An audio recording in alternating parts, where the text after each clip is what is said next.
نحمده ونصلي ونسلم على رسوله الكريم اما بعد فاعوذ بالله من الشيطان الرجيم بسم الله الرحمن الرحيم وعد الله الذين آمنوا منكم وعملوا الصالحات كما استخلفنهم في الأرض كما استخلف الذين من قبلهم وليمكنن لهم دينهم الذي ارتضى لهم وليبدلن لهم من بعد خوفهم أمنا يعبدونني لا يشركون بي أمنا ومن كفر بعد ذلك فأولئك هم الفاسقون وقال الله تبارك وتعالى في مقام آخر إن الله وملائكته يصلون على النبي يا أيها الذين آمنوا صلوا عليه وسلموا تسليما اللهم صل على محمد وعلى آل محمد كما صليت على إبراهيم وعلى آل إبراهيم إنك حميد مجيد اللهم بارك على محمد وعلى آل محمد كما باركت على إبراهيم وعلى آل إبراهيم إنك حميد مجيد۔ معزز خواتین و حضرات، آج 26 محرم الحرام سن 1445 ہجری اور اگست کی 14 تاریخ ہے سن 2023 عیسوی۔ یہ وہ دن ہے کہ جب ہمیں اللہ تبارک و تعالیٰ نے ایک ایسی نعمت، ایک ایسی دولت عطا کی تھی کہ جس کا ہماری آنے والی نسلیں بھی اگر تا قیامت بھی شکر ادا کرتی رہیں تو وہ پورا نہیں ہو سکتا۔ آج اسی موقع پر جو ہے ہم اسی موضوع پر آپ سے گفتگو کریں گے، اور سب سے پہلے تو میں آپ کو سب کو 14 اگست کی جشن آزادی کی مبارکباد پیش کروں گا اور اسی ٹاپک پر آج بات کریں گے۔ سوال یہ ہے کہ ہم نے یہ ملک کیوں حاصل کیا اور کیا اس کے تقاضے ہم نے پورے کیے، اور اسلام ہمیں اس سلسلے میں کیا رہنمائی فراہم کرتا ہے۔ میں نے سورہ نور کی آیت نمبر 55 کی تلاوت پیش کی ہے۔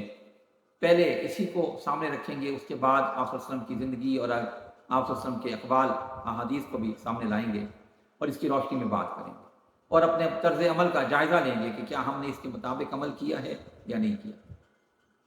ارشاد خدا بندی ہے کہ اللہ تبارک و تعالیٰ کا ان لوگوں سے وعدہ ہے کہ جو ایمان لائے اور جنہوں نے نیک عمل کیے، اللہ تبارک و تعالیٰ انہیں زمین میں حاکمیت عطا کرے گا جس طرح اس نے ان سے پہلے لوگوں کو عطا کی تھی، اور ان کے اس دین کو مستحکم و مضبوط کرے گا جس کو اس نے پسند کیا ہے، اور وہ لوگ بھی شرک نہیں کریں گے اور اللہ کی عبادت کریں گے، اور جو اس کے بعد بھی نافرمانی کرے، کفر کرے، تو ایسے ہی لوگ گناہگار ہیں۔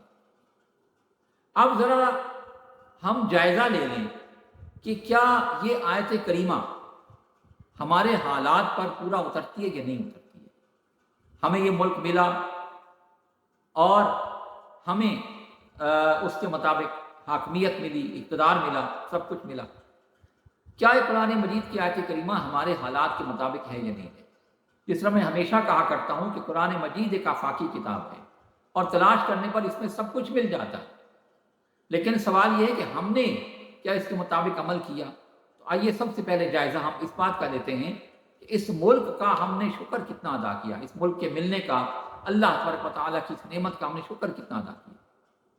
ذرا مجھے بتائیے، دل پہ ہاتھ رکھ کے بتائیے، کبھی آپ نے کسی مسجد میں جشن آزادی کا پروگرام ہوتے ہوئے دیکھا ہے؟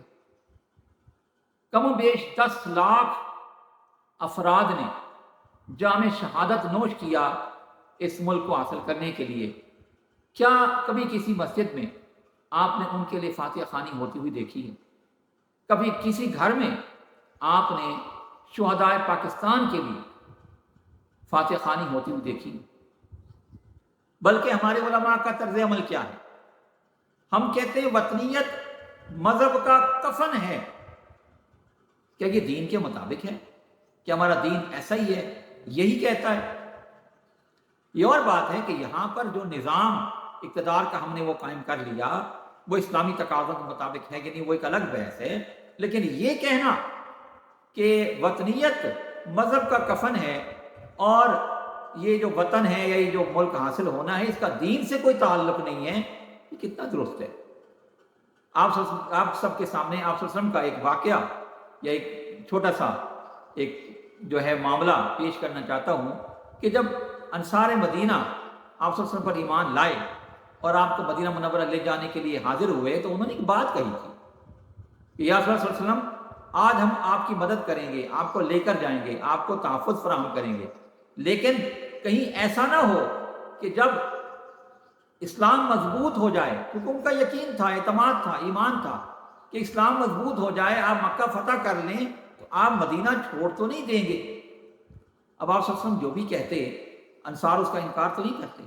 آپ فرما سکتے تھے دیکھو یہ تو مکہ ہے، یہ تو اللہ کا گھر ہے، یہاں تو کعبہ شریف ہے، یہاں میری جائے پیدائش ہے، میں تو واپس آ جاؤں گا، یہی میں اسلامی جو سلطنت ہے اس کا دارالحکومت۔ لیکن آپ نے کیا کہا؟ نہیں، آپ نے فرمایا نہیں، میں تمہارے ہی شہر میں رہوں گا اور تمہارے ہی شہر کو جو ہے اسلامی سلطنت کا، اسلامی حکومت کا دارالحکومت بناؤں گا۔ آپ فرما دیتے کہ بھائی وطنیت کی تو اسلام میں گنجائش ہی نہیں ہے، تم کس وطن کی بات کر رہے ہو، تم کس شہر کی بات؟ آپ نے یہ نہیں فرمایا، بلکہ آپ نے فرمایا نہیں نہیں نہیں، اگر آج تم مجھے لے کر جاؤ گے تو میں تمہارا شہر کبھی نہیں چھوڑوں گا۔ اور پھر آپ دیکھیے کہ آپ صلی اللہ علیہ وسلم کی زندگی میں مکہ فتح ہوتا ہے، اسلام کو جو ہے طاقت ملتی ہے، اسلامی سلطنت مضبوط ہوتی ہے، لیکن اسلامی جو ریاست تھی اس کا دارالحکومت مدینہ ہی رہتا ہے۔ آپ نے نہ صرف اس کو دارالحکومت مدینہ رکھا بلکہ آپ نے وہاں وفات پائی اور وہیں دفن ہونا پسند کیا۔ کیا آپ نہیں فرما سکتے تھے کہ مجھے کعبہ لے جانا، میری تدفین کعبہ شریف میں کرنا؟ آپ نہیں کہہ سکتے تھے؟ وہ کعبہ جہاں ایک نماز کا ثواب 1,00,000 نمازوں کے برابر ہے، مسجد نبی میں بھی اگرچہ 50,000 نمازوں کے برابر ہے لیکن وہاں تو ڈبل تھا۔ آپ فرماتے میری جنازہ وہاں پڑھنا، مجھے مکہ میں لے جانا، لیکن آپ نے یہ نہیں کہا۔ اس کا مطلب کیا ہوا کہ اسلام وطنیت کی نفی نہیں کرتا۔ ہاں، یہ اور بات ہے کہ وطن کو مذہب پر غالب نہیں آ جانا چاہیے، ٹھیک ہے، لیکن اسلام میں وطنیت کی گنجائش موجود ہے، حاکمیت کی گنجائش موجود ہے۔ اللہ تبارک و تعالیٰ نے باقاعدہ ہمیں اس کا حکم دیا ہے، اس کے بارے میں بتایا ہے۔ قرآن مجید کی یہ آیت کریمہ، سورہ نور کی آیت کریمہ، آیت نمبر 55، جس کی تلاوت اور ترجمہ میں نے پیش کیا ہے، آپ خود اس کو دیکھ لیجئے، پڑھ لیجئے، میں نے تشریح پہ نہیں گیا ہوں، ترجمہ آپ کے سامنے پیش کیا ہے، ٹھیک ہے۔ لیکن ہم نے کیا کیا؟ کہیں ہم نے لوگوں کو مسلمان بنانے کی کوشش کی، پاکستانیت سے ہٹا دیا، کئی لوگوں کو ہم نے سندھی اور پنجابی بنانے کی کوشش کی، پاکستانیت سے ہٹا دیا۔ ریاست کی محبت، دیکھیے مذہب کے بعد اگر کسی چیز کی اہمیت ہے، کسی چیز کا جو ہے ایک مقام ہے تو وہ ریاست ہے، اور ریاست سے محبت لازمی ہے۔ جب تک ریاست سے محبت، دین کے بعد ریاست سے محبت اگر ہمارے اندر نہیں ہوگی تو ہماری ریاست کبھی ترقی نہیں کر سکتی، کبھی مضبوط نہیں ہو سکتی۔ یہاں کوئی بھی حکمران آ جائے، یہاں کسی کو اقتدار مل جائے، جب تک ریاست کے شہریوں کو ریاست سے محبت نہیں ہوگی اس وقت تک یہ ریاست ترقی نہیں کر سکتی۔ ہمارا عالم کیا ہے؟ ہم روڈ پہ جا رہے ہوتے ہیں، بجلی کا پول نظر آیا، پتھر مارا، اس کا بلب توڑ دیا۔ ٹرین جا رہی ہے، پتھر مارا، اس کا شیشہ توڑ دیا۔ کوئی سمجھانے والا نہیں ہے کہ یار یہ ہمارے پیسوں سے بنی ہے، یہ بجلی کا پول ہمارے پیسوں سے لگا ہے، ٹھیک ہے، اور اگر یہ توڑو گے تو نقصان کس کا ہوگا؟ اچھا، آئے دن ہم احتجاج کریں گے، ہم کیا کریں گے؟ ریاست کی جو ملکیت چیزیں ہوتی ہیں اس کو ہم نقصان پہنچاتے ہیں۔ کبھی بینکس توڑ رہے ہیں، کبھی اسکول توڑ رہے ہیں، کبھی کالج توڑ رہے ہیں، کبھی اور جو مختلف پروجیکٹس گورنمنٹ کے ہوتے ہیں، ہم اپنا غصہ ان پہ نکالتے ہیں۔ اگر یہ ٹوٹے گا اور دوبارہ بنایا جائے گا تو کس کے پیسوں سے؟ اور ریاست کا جو سامان ہے، ریاست کا جو مال ہے، کیا کسی حکمران کی ملکیت ہے؟ کسی حکمران کا جو وہ ذاتی ہے؟ بالفرض کسی نے میٹرو بنا دی، کسی نے موٹر وے بنا دی، کسی نے کوئی ڈیم بنا دیا، خواہ کوئی فوجی ہو، کوئی سیاسی ہو، بنا دیا، کیا وہ اس کی ذاتی ملکیت ہے یا وہ اس نے ذاتی رقم سے بنایا ہے؟ اور بھئی ریاست کی رقم سے بنایا ہے نا، اور ہمارے ہی دیے ہوئے ٹیکس سے بنایا ہے، تو ہمیں ان سے محبت کتنی ہے؟ کبھی سوچئے، کیا اپنے ملک کے گلی کوچوں سے ہمیں محبت ہے؟ کیا اپنے ملک کے شہروں سے ہمیں محبت ہے؟ ٹھیک ہے، اور کیا یہ جو اللہ تبارک و تعالیٰ نے اتنی بڑی نعمت ہمیں دی ہے، ٹھیک ہے، کہ یہ قرآن مجید کی جو آیت کریمہ ہے اس کا شان نزول پاکستان نہیں ہے، بہت پہلے کی بات ہے، صاحب ظاہر ہے، لیکن بہرحال اگر اس کے تناظر میں دیکھیں تو کیا اللہ نے ہمیں ریاست نہیں دی؟ کیا اللہ نے ہمیں اقتدار نہیں دیا؟ ہم نے اس کا کتنا شکر ادا کیا۔ آج کا یہ دن پٹاخے پھوڑنے کا نہیں ہے، آج کا یہ دن باجا بجانے کا نہیں ہے، ون ویلنگ کا نہیں ہے، بلکہ آج کا یہ دن حقیقتاً جائزہ لینے کا دن ہے کہ ہمیں جو اللہ تبارک و تعالیٰ نے اتنی بڑی نعمت عطا فرمائی تھی اس کا ہم نے حق ادا کیا؟ کیا اس کا ہم نے شکر ادا کیا؟ یا ہم جا رہے ہیں اور ہمیں کوئی رہنما، کوئی ایسا رہنما رہبر ملتا ہی نہیں ہے کہ جو یہ بتا سکے کہ بھائی اس کا تقاضا کیا ہے، جو ہمیں ملا تھا اس کا تقاضا کیا؟ میں سمجھتا ہوں کہ نہ ہمارے حکمرانوں نے اپنے جو ذمہ داریاں تھیں ان کو ادا کیا ہے پراپر، نہ ہمارے عوام نے یہ سب کچھ کیا ہے، اور میرے نزدیک اس میں سب سے بڑے مجرم اگر کوئی ہیں تو ہمارے علماء ہیں۔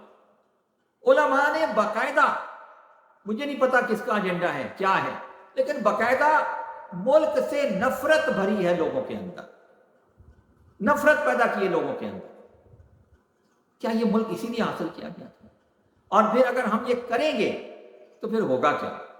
کیا اللہ تبارک و تعالیٰ پھر اس ریاست کو، اس امانت کو، جس کا ہم نے کہا تھا کہ ہم ایک ایسا خطہ زمین حاصل کرنا چاہتے ہیں کہ جہاں ہم اسلامی قوانین کو نافذ کر سکیں، کتنا نافذ کیا ہم نے؟ آج 76 سال گزرنے کے باوجود بھی سود کا نظام قائم ہے، اور ہم اپنی عدالتوں سے استدعا کرتے ہیں، گزارش کرتے ہیں، التجا کرتے ہیں کہ ہمیں سود پر کام کرنے کی اجازت دی جائے۔ آج بھی تمام غیر شرعی چیزیں موجود ہیں، کسی نے بھی حقیقتاً جو ہے اپنا فرض ادا نہیں کیا۔ لیکن اصل معاملہ یہ ہے کہ ہمارے علماء کو بالخصوص وطن کا وہ تصور دینا چاہیے جو اسلام نے دیا ہے، جو قرآن نے دیا ہے۔ یہ جو نفی ہم کرتے ہیں بارہا، یہ نفی کی گنجائش اسلام میں نہیں ہے، اور کوئی ریاست اس طرح چل نہیں سکتی، ترقی نہیں کر سکتی۔ یہ اللہ کا شکر ہے کہ 76 سال گزرنے کے باوجود یہ ملک موجود ہے، لیکن یہ بھی یاد رکھنے کی بات ہے کہ اس کا آدھا حصہ، آدھے سے زیادہ ہم گنوا چکے ہیں۔ اللہ تبارک و تعالیٰ نے ہمیں ایک جو ہے ایک سزا کا ایک ٹکڑا، ایک حصہ ہمیں دکھا دیا ہے، لیکن اگر ہمارا طرز عمل یہی رہا، حقیقت یہی ہے کہ ہم نے اس سے کوئی سبق حاصل نہیں کیا، ہم نے کبھی سبق حاصل نہیں کیا۔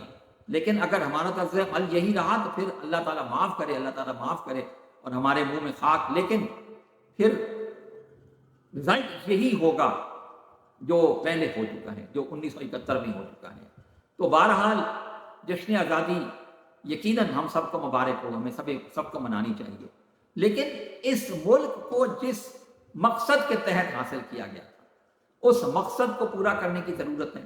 اسلامی قوانین کو رائج کرنے کی ضرورت ہے، اور ریاست سے حقیقتاً مذہب کے بعد محبت کرنے کی ضرورت ہے۔ ہمیں پاکستانیت کی ضرورت ہے، پاکستانی بننے کی ضرورت ہے۔ مسلمان اور مسلمان کے بعد ہم پاکستانی ہیں، کہیں ہم سندھی ہیں، کبھی ہم سرائکی ہیں، کہیں ہم بلوچی ہیں، کہیں ہم پشتو ہیں۔ اچھا ہماری حالت کیا ہے؟ ایک چھوٹا سا آپ کو ایک بات اور بتاؤں۔ ابھی حال ہی میں مردم شماری ہوئی، اس سے پہلے بھی ہوتی ہے۔ اچھا ہمارے یہاں مردم شماری ہمیشہ متنازع ہوتی ہے۔ اچھا، اور ہر علاقہ چاہتا یہ ہے کہ ہمارے علاقے کی آبادی زیادہ سے زیادہ شو کی جائے، ظاہر کی جائے، لیکن ان کا طرز عمل اس کے بالکل برعکس ہوتا ہے۔ وہ کیسے؟ اگر سندھ کے اندر کوئی غیر سندھی جا کے بسنا چاہے اسے وہ بسنے نہیں دیتے، رہنے نہیں دیتے۔ بلوچستان کے اندر اگر کوئی باہر کا آ کے بسنا چاہے اسے بسنے نہیں دیتے۔ آج گوادر کے اندر آئے دن ہم دیکھتے ہیں دھماکے ہوتے ہیں، بم، خودکش بم اٹیک ہوتے ہیں۔ کیا ہے کہ یہاں اور لوگ آ جائیں گے، ہماری آبادی کا تناسب خراب ہو جائے گا۔ ارے بھائی، آبادی کا تناسب یقیناً تبدیل ہوگا لیکن خراب نہیں ہوگا، اس کا آپ کو فائدہ ہوگا، نقصان نہیں ہوگا۔ آج اگر بلوچستان کی 14 سیٹیں قومی اسمبلی میں، اور اگر یہاں اور لوگ آگے بستے ہیں، وہ کوئی بھی ہو، آپ کی سیٹیں بڑھیں گی یا نہیں؟ آپ کے علاقے کی آبادی بڑھے گی یا نہیں؟ جو آپ چاہتے ہیں۔ یہی حال سندھ کا ہے، یہی دیگر صوبوں کا، ٹھیک ہے۔ اگرچہ پنجاب میں اس معاملے میں تھوڑا سا صورتحال بہتر ہے، نسبتاً بہتر ہے، اور اب بڑی تیزی سے کراچی، حیدرآباد کے اندر بھی یہ چیز پیدا کی جا رہی ہے، باقاعدہ طور پر پیدا کی جا رہی ہے۔ تو بھائی بات یہ ہے کہ خواہ کوئی بھی پاکستانی مسلمان اگر کہیں بھی آ کے بستا ہے، اس کو ویلکم کیجئے، اسے خوش آمدید کہیے، اور سب مل جل کر اس علاقے کی، اپنے ہی علاقے کی ترقی کے لیے کام کیجئے، اور ملک کو بہتر بنانے کی کوشش کیجئے، ملک کو مضبوط بنانے کی کوشش کیجئے۔ ہمارا طرز عمل، ہمارے سیاستدانوں کا طرز عمل، ہمارے وکلاء کا طرز عمل، ہمارے علماء کا طرز عمل، ہمارے شعراء کا طرز عمل، ہمارے مصنفین کا طرز عمل اگر یہی رہا تو اللہ تعالیٰ معاف کرے، اللہ تعالیٰ معاف کرے، پھر حالات بدلتے دیر نہیں لگے گی۔ ابھی بھی یہ حقیقت ہے کہ جس طرح